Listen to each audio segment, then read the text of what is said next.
Saya masih ingat tuan-tuan puan, saya pernah bantu penyimpan emas saya, Puan M, dapatkan gold bar 100 gram ini pada tahun 2023. Ketika itu gold bar 100 gram ini berharga RM31,000.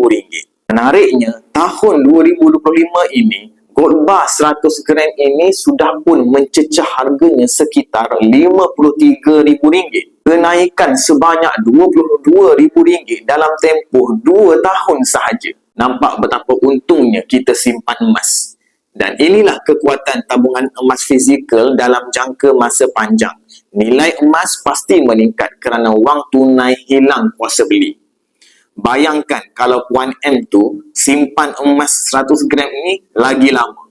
Jadi bagi tuan-puan yang menonton video ini yang nak memiliki gold bar 100 gram ini, ada dua cara. Yang pertama, bagi tuan-puan yang mampu untuk memiliki dengan full payment, boleh terus buat pembayaran secara sekaligus. Tetapi bagi tuan-puan yang belum ada kemampuan, jangan risau, jangan sedih. Sebab tuan-puan boleh untuk menabung gram emas sikit-sikit di akaun emas Public Gold. Cukup 100 gram dalam akaun emas Public Gold, boleh terus withdraw gold bar 100 gram ini. Nak saya bantu secara personal, boleh rujuk pin di video saya ataupun tekan pautan di profil. InsyaAllah saya akan membantu sebaiknya.